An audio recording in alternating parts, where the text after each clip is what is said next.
The silence on the derelict station was a heavy thing. It was not a peaceful quiet, but the deep silence of a place that had been dead for a very long time.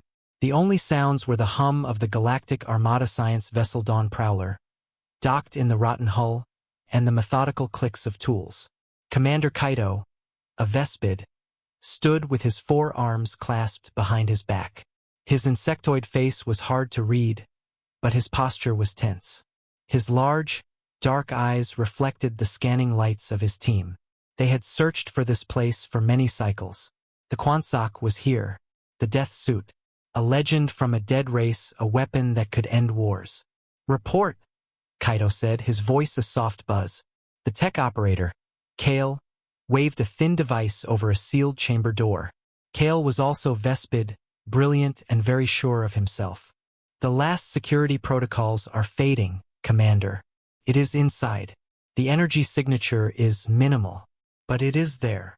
Around them, the mixed species team worked. Among them were 2 humans. June was on his knees, carefully taking a sample of the strange, crusty growth on the wall. His back ached, a dull pain he carried from his old life. He was a xenogeologist. His job was to understand the place, not the weapon. Next to him, Yuna adjusted her scanner. Her focus was on the biological readings, the traces of the beings who built this tomb. "Stand clear," Kale announced. The large door, with symbols no one could read anymore, slid open with a grinding shriek. Cold air rushed out. Inside the small chamber, on a plain stone platform, it rested. The death suit did not look like much. It was a humanoid shape, made of a material that looked like dark metal and old bone. It was slender. It did not glow. It just sat there, waiting. Kaito felt a chill. This was the thing that could shatter fleets? "Begin the bonding analysis. Kale, prepare for a neural link test." "Standard procedure." Yuna looked up from her scanner, worried. "Commander, my scans show incredible bioenergetic complexity. It's not a machine. It's almost alive. Shouldn't we be more cautious?" Kale made a clicking sound, a Vespid laugh. "Cautious? This is a weapon. It responds to strength and will. My neural patterns are superior. It will recognize a worthy pilot." He attached nodes to his temples. June stood up slowly, rubbing his lower back. He watched, feeling uneasy. He had seen old machines on Mars react badly to forced links. This thing felt older and stranger. Kale took a deep breath and activated the link. A beam of light shot from his device to the suit's helmet. For a second, nothing happened. Then the suit shuddered. Silvery filaments, like liquid wires, snapped out from its wrists. They moved faster than the eye could follow. They did not reach for Kale. They lashed the air around him and then wrapped around his own tool. The device sparked and died. Kale screamed. A short, sharp sound, and collapsed. Smoke rose from his body. He did not move. The chamber was utterly silent. The legendary weapon had killed its first contact in 10,000 years with contemptuous ease. "Medic!" Kaito barked, but it was too late. Kale was gone. The commander stared, his confidence shattered. The suit's filaments retracted. It was inert again, as if it had never moved. "Seal it," Kaito said, his voice flat. "Put it in a full containment crate. We take it back to the fleet. Let the High Command deal with this cursed thing." The mood was grim as they worked. The crate was a heavy box made of reinforced polymers and dampening fields. They used gravity lifts to move the silent suit into it. The lid was sealed with a hiss. The team moved back to the Dawn Prowler, carrying their deadly prize. Hours later, the shift had changed. June was off duty. The image of Kale's death replayed in his mind. He walked through the ship's quiet cargo bay where the crate was held. He was tired. The old injury in his spine was a constant companion, a reminder of his human frailty. A reminder that in this galaxy of strong, fast, or tough species, humans were the ones who got hurt and did not heal quite right. He stopped in front of the crate. He wasn't sure why. He just looked at it. The label glowed. Extreme biohazard. Contact prohibited. His boot caught on a loose floor panel. He stumbled, his bad back seizing for a moment. Instinctively, he threw out a hand to catch himself. His palm landed flat on the cool surface of the containment crate. Inside, the death suit stirred. There was no sound, but the crate's status lights flickered from green to red. Then, with a quiet crack, a web of fractures appeared on the crate's surface, right under June's hand. He tried to pull back, but it was too late. The material did not explode outward. It simply fell apart into dust. And there, in the open air of the cargo bay, stood the Quansock. Its blank helmet seemed to look at him. June froze, expecting the deadly filaments. They did not lash out. One single silvery tendril, thin as a thread, extended slowly. It moved not with violence, but with curiosity. It touched the back of June's hand, where his skin was calloused from old work with rock samples. It traced a faint scar from a long-forgotten cut. June felt a jolt, but not of pain. It was a feeling of being seen. The suit was not scanning his strength or his brain patterns. It was feeling his history. It saw the years in cramped Martian tunnels. It felt the memory of a rock ceiling groaning, the dust in his lungs, the desperate shout for his friend Min to run, the crushing weight he had tried to hold just for one more second. The tendril retracted. Then, more filaments, gentle as spider silk, wove around his wrist and up his arm. They were cool, then warm. They did not invade. They connected. In his mind, June did not hear words.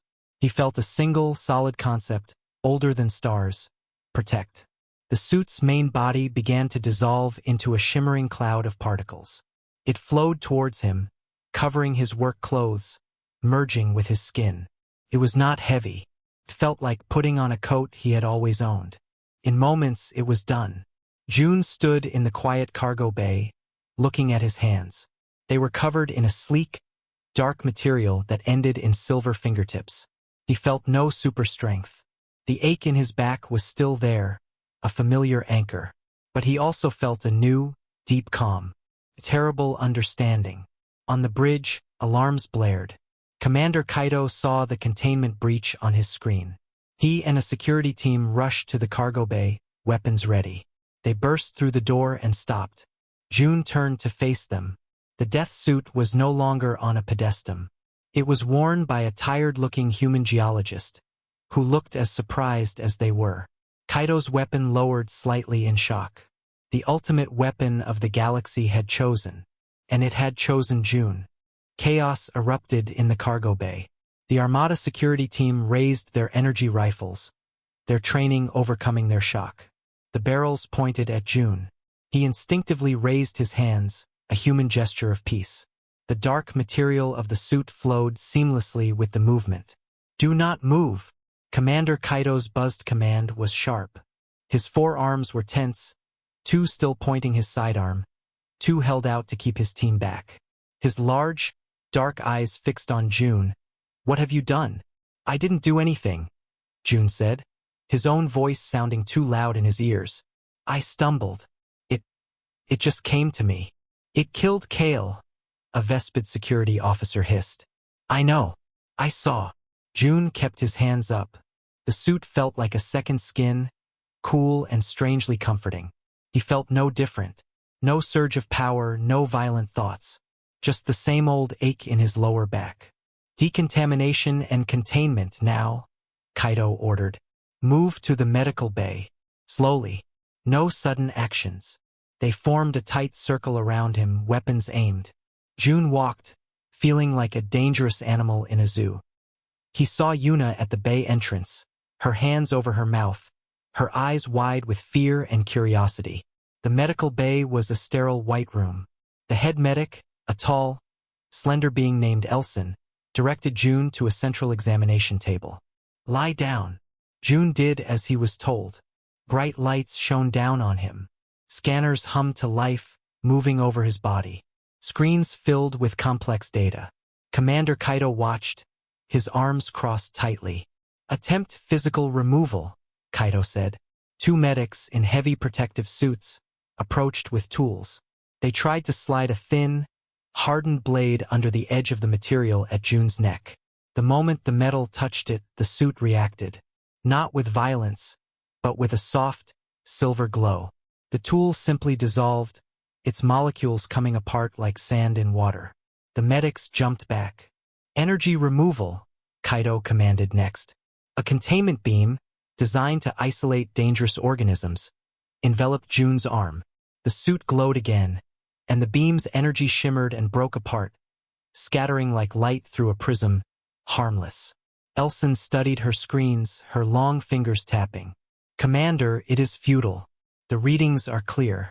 The biofilaments have merged with his nervous system. They are intertwined with his spinal column, his endocrine pathways. It is reading his vital signs, his stress hormones. It is not just on him. It is a part of him. Trying to remove it would be like trying to remove his own skin and nervous system. It would kill him. The room was quiet. Kaido walked closer to the table, looking down at June. Can you remove it? Can you will it off? June concentrated. He thought, go away. Release me. Nothing happened. The suit remained. He shook his head. Then make it do something, Kaido demanded. Activate its weapons systems. Show me its power. June sat up. He looked at his own hand, willing it to fire a blast of energy. He thought of the stories of fleets being torn apart.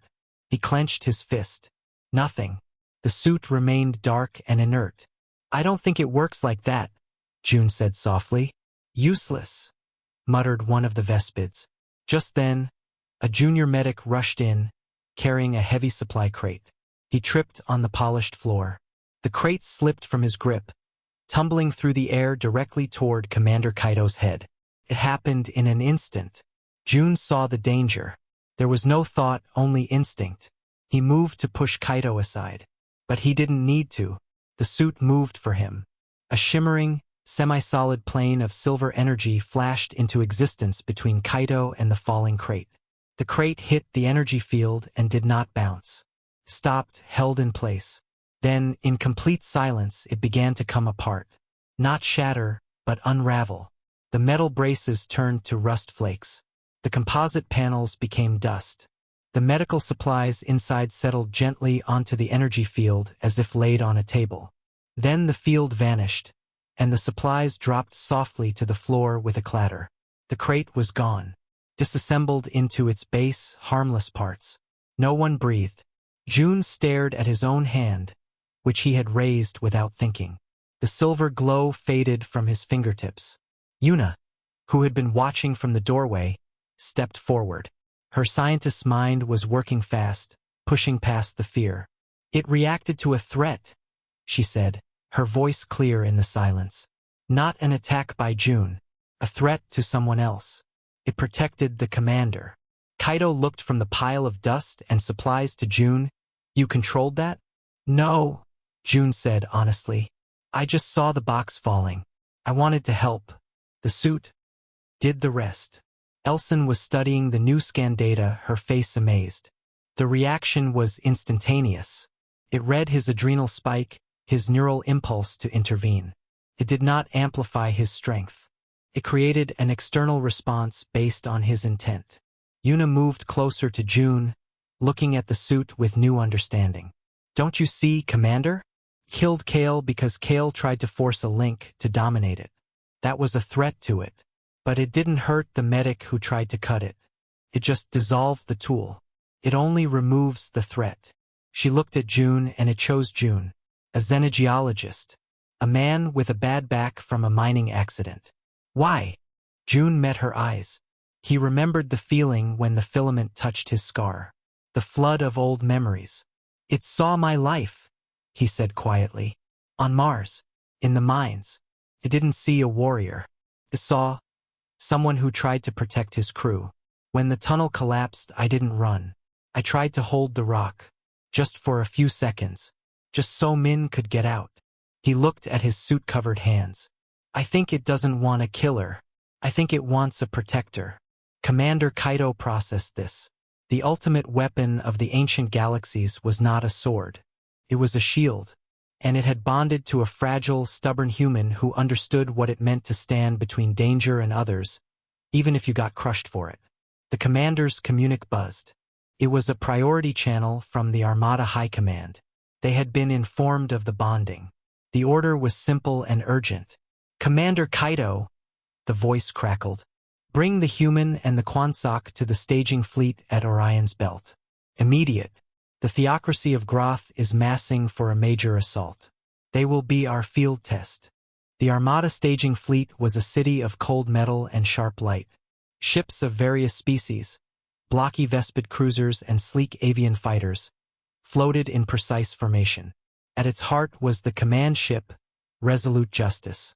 June felt small walking its endless corridors. The suit was a part of him now, a sleek, dark shadow he could not shed. Crew members from a dozen different species stopped to stare. Their looks were not of awe, but of confusion and mild disdain. The great death suit was worn by a human who walked with a slight, careful stiffness. He was taken to a vast observation deck. A wall of transparent alloy showed the blackness of space and the gray, pockmarked surface of a nearby dead moon. In the room stood the Armada High Command. There were 3 of them. A tall, feathered Reeker admiral named Tvari, a heavily built, stone-skinned Boran general called Gron, and Commander Kaido, who now seemed like a junior officer in their presence. Tvari peered at June with bright, bird-like eyes. "This is the weapon? It looks unimpressive." General Gron's voice was like grinding rocks. "The Groth Armada moves toward the Haven system. We need a demonstration. Now, we must know what it can do before we deploy it." Kaido spoke carefully. "Sirs, our analysis suggests its function is defensive and reactive." We will see for ourselves," Admiral Tvari interrupted. She pointed a taloned finger at the moon. "A live-fire test has been arranged. Drone fighters, Groth design simulants. They will attack. You will respond. Show us how the Quansock wins battles." June's mouth was dry. "I don't know how to make it attack." "Then you will learn," Gron said. "Or you are useless." A shuttle took June down to the moon's surface. It was a plain of gray dust under a starry sky. Yuna was allowed to accompany him as a scientific observer. She stood by the shuttle ramp, her scanner in hand, her face tense. "Just stay calm, June," she said softly. "Remember, it reacts to your intent. Your will." "My will is to be back on the Dawn Prowler studying rocks," June muttered. The suit felt heavy for the first time. A voice crackled in his ear. "Admiral Tvari from the command ship. Test begins in 10 seconds. Engage and destroy the targets." From over the horizon, 3 drone fighters appeared. They were angular and mean-looking, moving fast. They opened fire immediately. Bolts of red plasma streaked toward him. Panic shot through June. He turned and ran. Or tried to. He was just a man in a suit. He could not fly. He could not outrun missiles. A plasma bolt struck the ground near him, throwing up a shower of molten rock and dust. He stumbled, his bad back jolting with pain. The drones swooped in for another pass. They fired again. June raised his arms, a futile gesture to block the fire. The suit glowed softly, but did nothing else. The bolts seared the ground around his feet. He was being herded like an animal. On the command ship, the generals watched the screens. Gron made a disgusted sound. "He runs like a frightened child. The suit does nothing." "It is a dud," Tvari agreed, her feathers ruffling. "A waste of time." Kaido watched, his mind working. "Wait, he is not in true danger. The drones are aiming to miss. The suit may sense that." Down on the moon, June was breathing hard. He was not a soldier. This was a nightmare. The drones circled for a third pass. Then, a new order came. "Change test parameters." General Gron's voice growled over the comms. "Target the civilian shelter simulation." On the far side of the testing ground, a dome-shaped structure lit up, marked with the universal symbol for a non-combatant shelter. It was a hologram, a simulation. The drones turned their weapons toward it. June saw it happen. He understood. This was a standard Groth tactic. Break the enemy's spirit by destroying what they protect.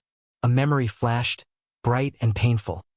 The dust-filled air of the Martian tunnel, the cries of his trapped crew, the overwhelming need to save them. He stopped running. He turned toward the holographic shelter. The drones fired. 3 plasma bolts lanced across the empty plain, heading straight for the dome. June did not think. He planted his feet in the dust. He did not raise his hands to attack the drones. He simply put himself mentally and physically between the attack and its target. "No," he said, a quiet word lost in the vacuum. The death suit activated. It was not an explosion. It was an unfolding. A complex lattice of silver light erupted from the suit, a beautiful and intricate web that spread across the space between June and the shelter. The plasma bolts struck the lattice. They did not explode. They came apart. The red energy unraveled into streams of harmless light, like yarn being pulled. The light dispersed, shimmering, casting a rainbow aurora over the gray moon for a second before fading. The drones, confused, fired again. The same thing happened. Their weapons were silently nullified. Then the suit did something new. A single thread of silver light shot back along the path of one of the plasma bolts. It touched the drone that had fired. Instantly, the drone stopped. It did not blow up. It simply ceased to function. Its engines died. Its weapons fell silent. It became an inert piece of metal that crashed softly into the dust. The other 2 drones tried to turn and flee. 2 more threads found them. They too fell dead from the sky. Silence returned to the moon. The holographic shelter stood untouched. June stood before it, the lattice of light fading from around him. He was breathing heavily, not from exertion, but from the sheer, overwhelming feeling of the suit's purpose flooding his system. It was a tool of absolute, precise negation. On the command ship, the observation deck was dead quiet. The generals stared. It did not destroy them," Admiral Tvari finally whispered. "It unmade their attack." General Gran leaned forward, his stone brow furrowed. "It killed the drones only after they fired. It reacted. It did not act first." Kaido allowed himself a small breath. "It is a shield. Perfect shield. It only breaks what tries to break something else. You cannot fight it because fighting it is what triggers its function." Down on the surface, Yuna ran over to June. Her scanner was beeping wildly. "Are you all right?" The energy readings were incredible. It wasn't a weapon discharge. It was a field of organized entropy. It took apart the energy and the machines at a fundamental level. June looked at his hands. He felt the truth of it. The suit was not for conquest. It was for protection. And its protection was a form of terrible final justice. You were only in danger if you chose to be a danger to others. Admiral Tvarius' voice came over the comm, no longer dismissive, but cold and calculating. "Return to the ship. We have seen enough. The Groth do not use simulations. They use real cities, real shelters. If the human and the suit can do on a battlefield what they just did here, then we have our strategy." June looked up at the stars, where the real enemy gathered. The test was over. The real war was about to begin, and he was now its most important and most reluctant piece. The news traveled across the stars faster than any ship. The Groth theocracy learned of the human and the death suit. Their spies sent back confused reports.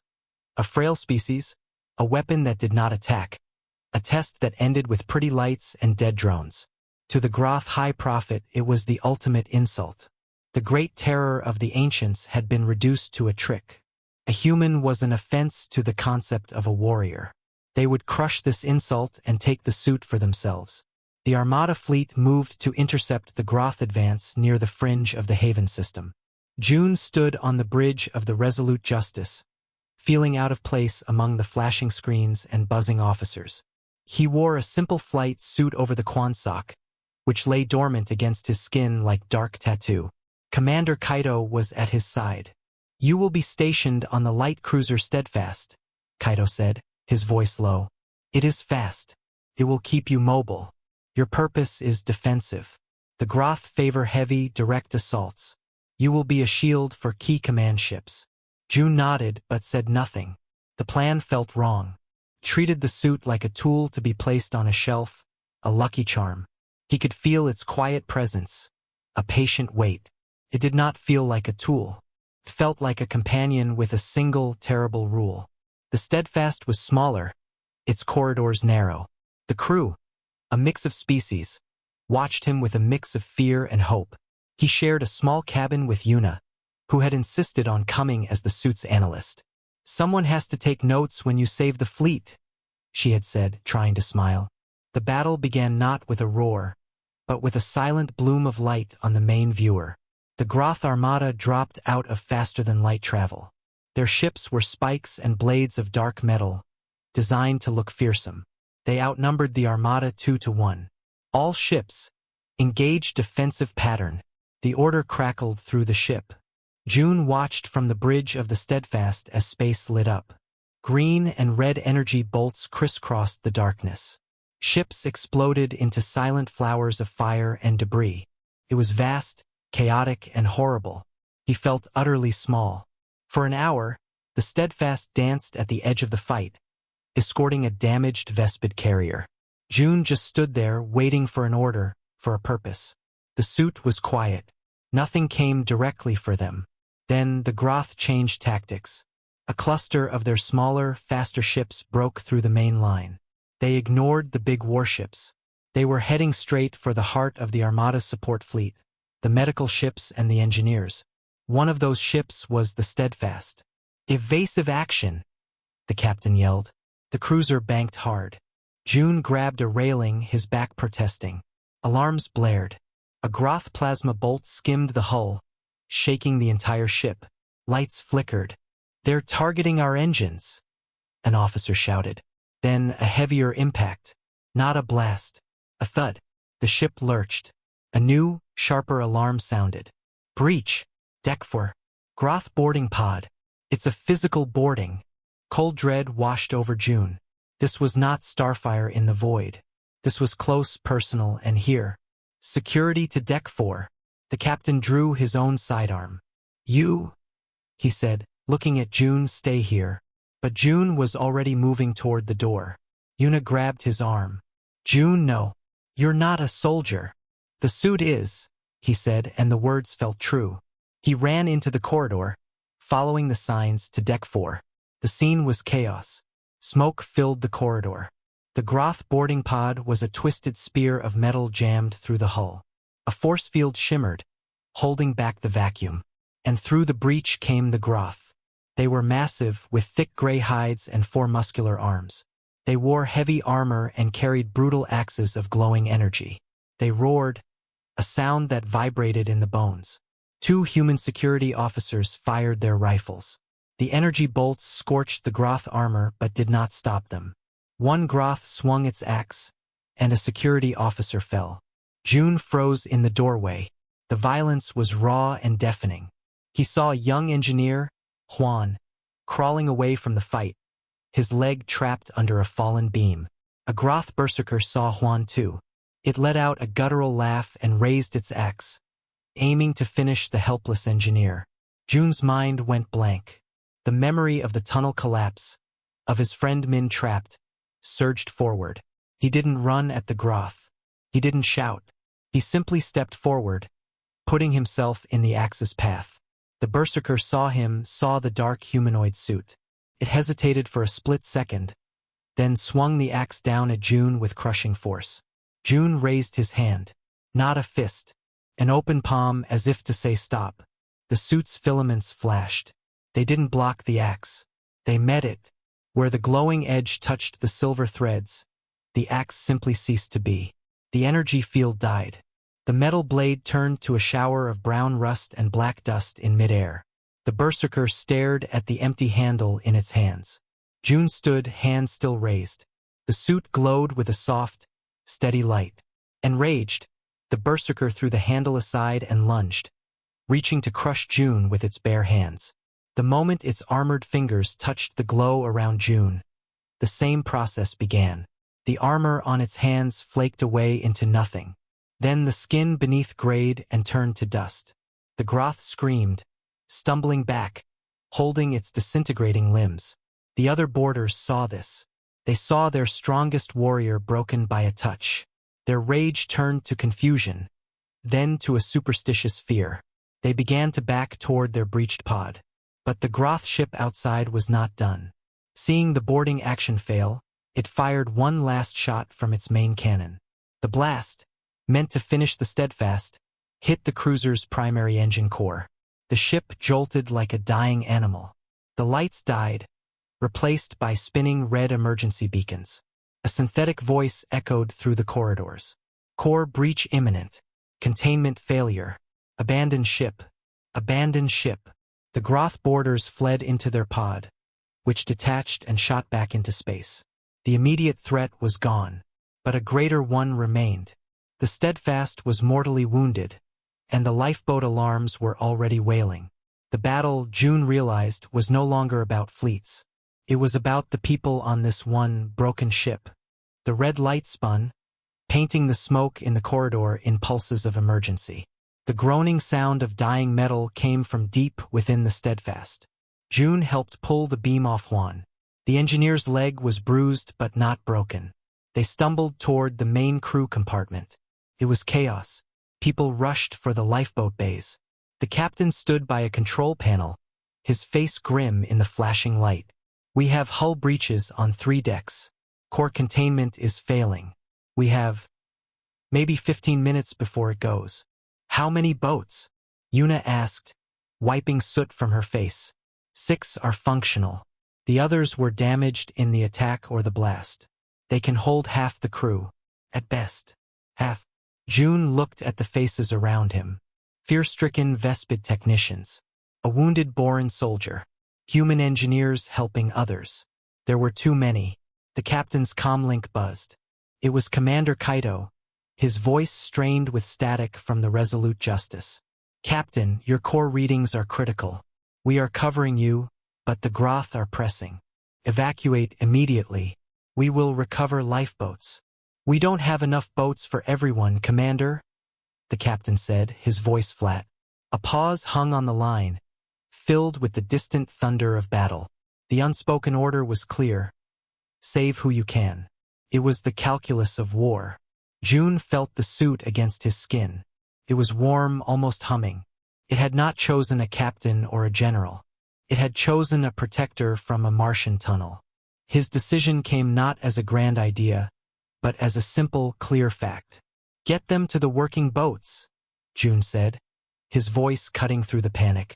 Seal the bulkhead doors behind you. All of you. The captain stared at him. What are you talking about? You need to get on a boat. No, June said. He looked at Yuna. Her eyes were wide. He shook his head slightly, a silent plea for her to understand. The suit isn't for running. It's for holding the line. You need time to launch. I'll buy it. You can't stop a core breach, the captain argued. I'm not going to stop the breach, June said, already walking toward the main hull breach on Deck 4, where the Groth pod had pierced the ship. I'm going to stop the Groth from shooting the lifeboats as they leave. He didn't wait for permission. The crew parted for him, a path opening in the red-lit smoke. Yuna took a step to follow, but Juan held her arm. He knows what it can do, Juan said softly. June reached the jagged hole in the side of the Steadfast. The force field shimmered, holding back the endless night of space. Beyond, he could see the flashes of the larger battle. He saw the Groth ships, like angry wasps, turning their attention back to the wounded cruiser. He took a deep breath. The air was getting thin. He thought of Min, his friend from Mars, safe because of a few seconds bought with straining muscle and will. He thought of Juan, crawling from the beam. Of Yuna, with her scanner and her fierce curiosity. He stepped through the force field. There was no sound. The cold of space was absolute, but the suit adjusted, maintaining his warmth. His magnetic boots clamped onto the cruiser's outer hull with a soft thunk. He stood on the skin of the dying ship, under a blanket of stars stained with war. He was a single, dark figure against the vast, wounded metal. The Groth saw him. A targeting sensor from the nearest Groth destroyer painted his body. To them, he was a curiosity, a bug on a piece of scrap. They decided to swat him and finish the cruiser. The destroyer's forward plasma batteries glowed. They fired. A stream of brilliant green energy, thick as a tree trunk, lanced across the void toward him and the breach behind him. June did not run. He did not dodge. He spread his arms wide, as if to embrace the shot. In his mind, he was not thinking of attacking the ship. He was thinking of the fragile lifeboats starting to eject from the other side of the Steadfast. He was a wall. Nothing more. The Quansock awoke. It was not the soft lattice from the moon test. This was a torrent. A storm of silver light erupted from June, forming a vast, swirling disk of energy in front of him. A shield the size of a city block. The Groth plasma bolt struck the center. It did not explode. It was consumed. The green fire flowed into the silver disk and vanished, unmade into harmless particles. The disk pulsed, hungry. The Groth ship fired again. And again. Each bolt met the same silent end. June stood firm, his boots welded to the hull. He felt no impact, only a deep, resonant hum through his bones. He was not fighting. He was absorbing. He was the end of the line for their violence. On the bridge of the Resolute Justice, Commander Kaito watched the sensor display. He saw the impossible. The Groth destroyer pouring fire onto a single, tiny signature, and the energy readings simply disappearing. "By the stars," he whispered. On the Steadfast, the last lifeboat launched. Yuna was in it, her face pressed to the viewport. She saw him, a tiny, dark silhouette before a maelstrom of silver light, drinking the fire of a warship. For 5 minutes, June held. The Groth, enraged, called another ship. Then another. They focused their fire on this impossible point. The silver disk grew brighter, a vortex of nullification. June's hair turned white at the roots inside his helmet.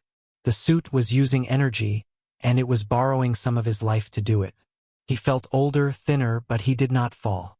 He held until the sensors on his suit, linked to the Steadfast, registered no more life signs aboard. The crew was away. Only then did he let his will relax. The silver disk vanished. The Groth fire, suddenly unimpeded, slammed into the empty hull where he had stood a second before. But June was already moving. With a thought, the suit released his boots. It wrapped him in a cocoon of protective energy and pushed him away from the dying cruiser. A silent projectile shot toward the friendly lines.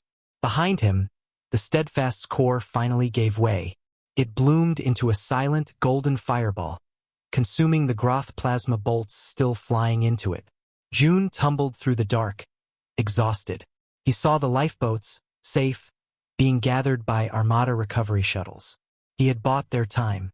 He had held the line. In the heart of the Groth Armada, a new kind of fear began to spread.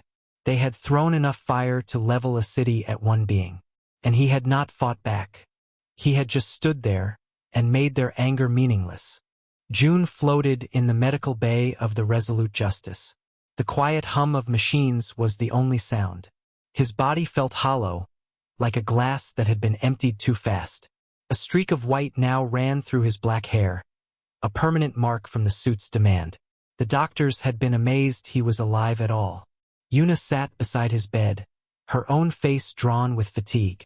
"You stopped a destroyer's main cannon, not with a shield, by erasing it from existence. The energy conversion math is insane." June moved his hand, looking at the dark material. "It wasn't me. It was the rule. They broke it." The door opened. Commander Kaito entered, followed by Admiral Tvari and General Gran.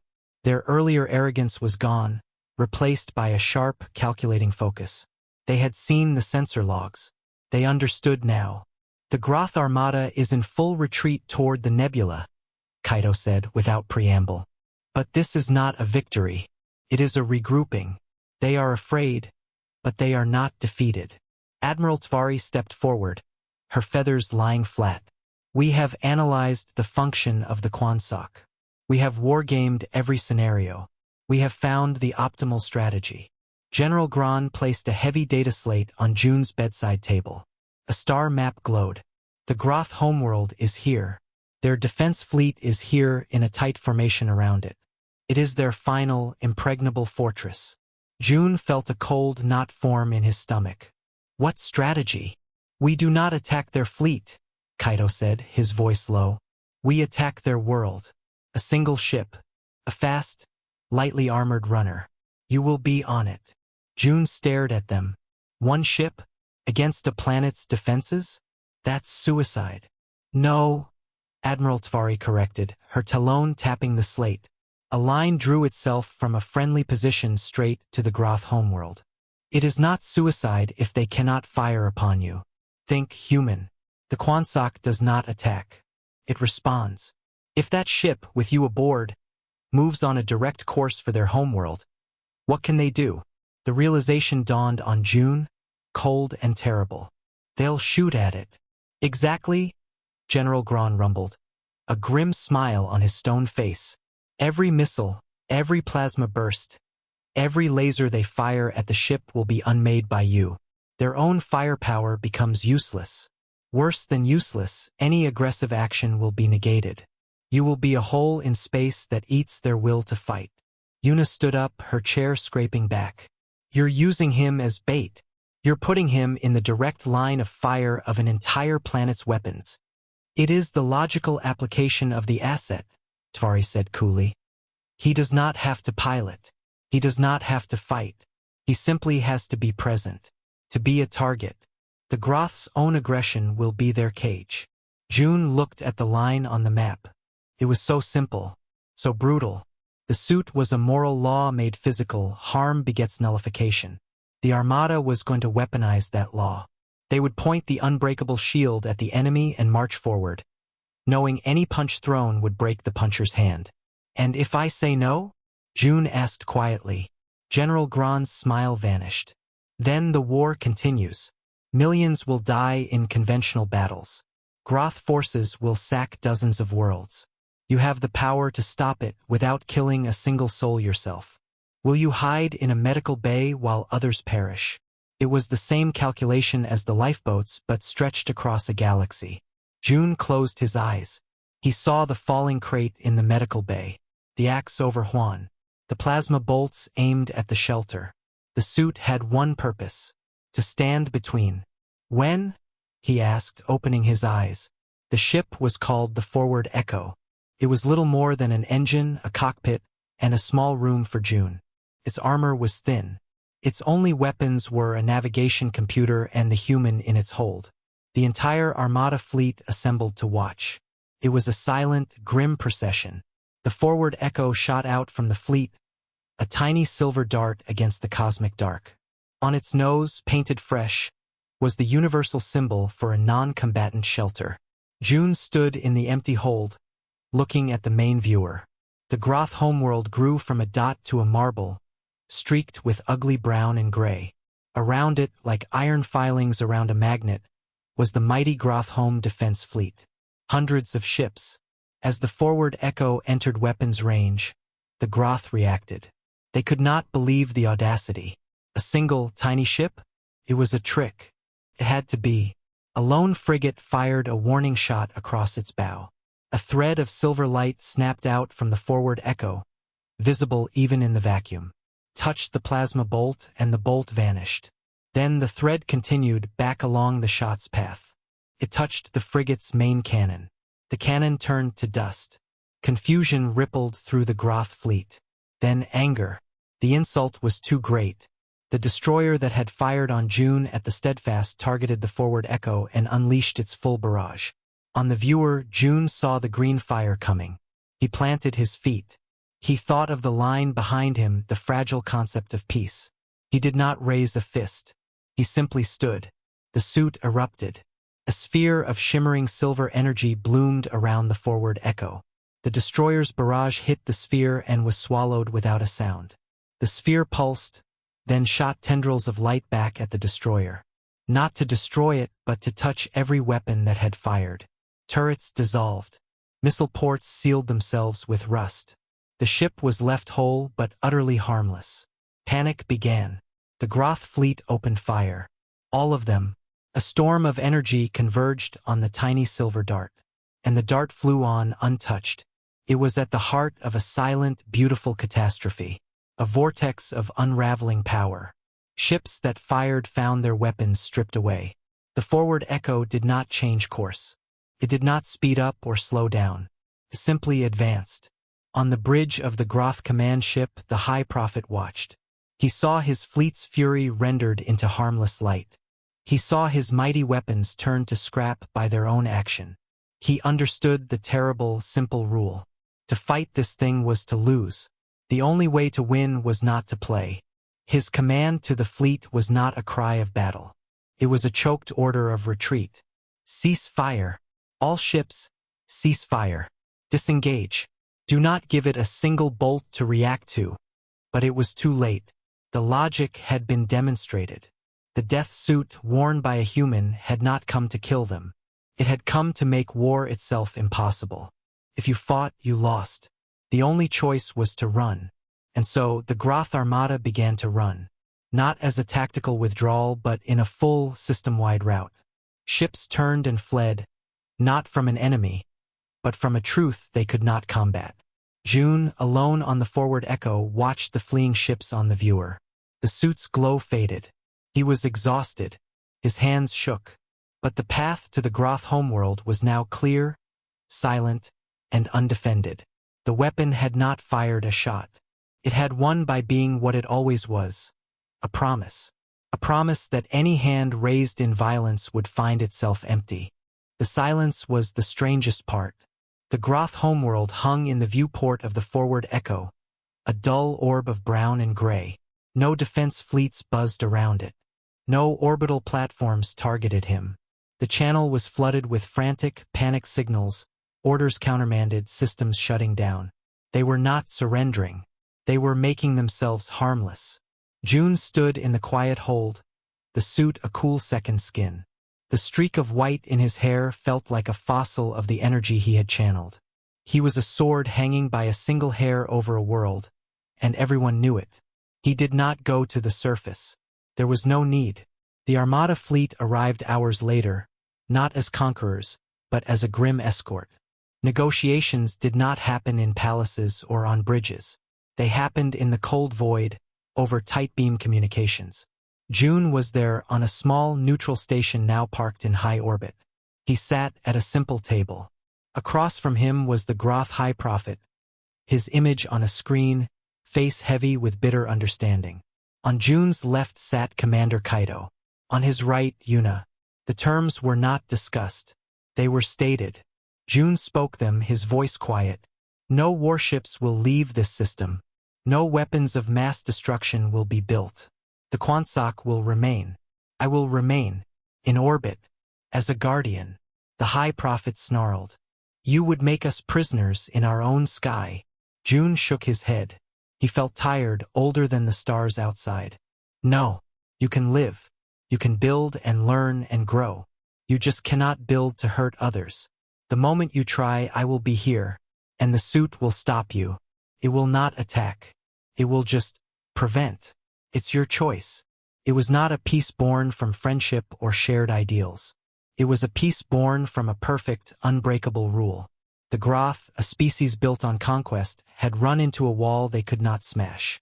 The only option was to stop running at it. They agreed. What else could they do? Years later, the station called Watchtower was his home.